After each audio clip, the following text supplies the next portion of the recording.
Саламатсыздарбы арутаңыздар менен, сиздер менен Дарья Батырханова. Сулуулук сырларын бөлүшүүнү улантмакчыбыз.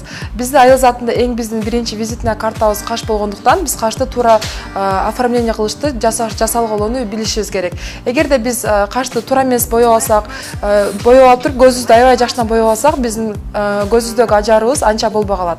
Эгерде биз кашыбызды аябай жакшына боёп туруп, бирок көзүбүздү боёбой деле койсок, биздин макияжыбыз, бетибиздин негизги көркү аябай жакшына болуп көрүнөт. Мен силерге азыр бир аз микс вариантын көрсөтүп беремин.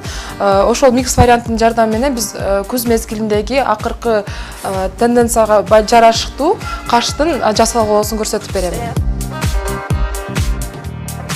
Сөзсүз түрдө каш жасалганда кашыбыздын астыңкы жагы тегиз чыгыш керек, но үстүңкү жагы тегиз чыкпаса да боло берет да.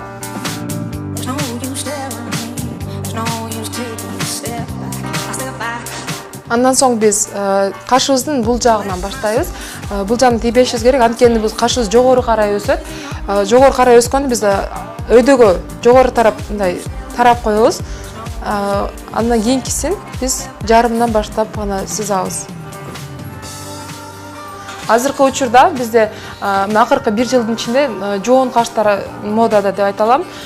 Бирок ошол мындай жыл сайын мода өзгөрүлөт, бирок быйыл дагы 2015-2016 жылдары жоон каштар калат модада.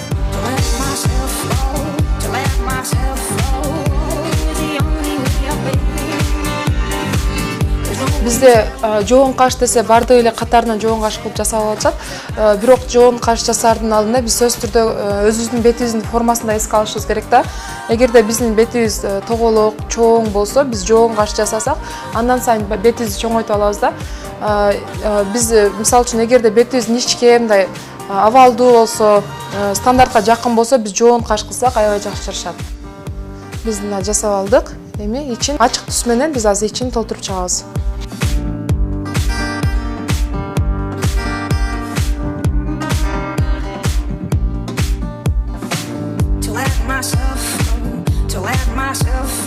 Азыр биз бир ирет жасап алдык кашты. Эми бул кашыбыз алыстан да жакшына көрүнүп туруу үчүн биз консилердин жардамы менен кашын мындай акцент жасайбыз, кашка акцент жасайбыз.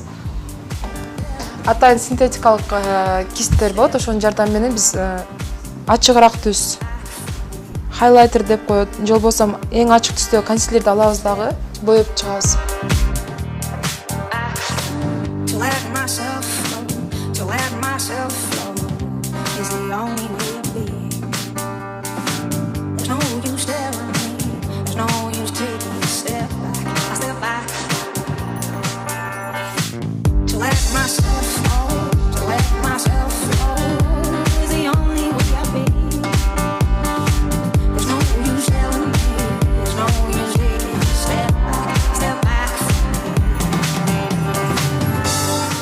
Мына урматтуу айымдар, биз өзүбүздүн кашыбызды үйдө үй шартында эле профессионалдуу жолдор менен боеп жасап алышты үйрөнүп алдык. Ар дайым сулуу болуңуздар. Сиздер менен Дарья Батырханова болду.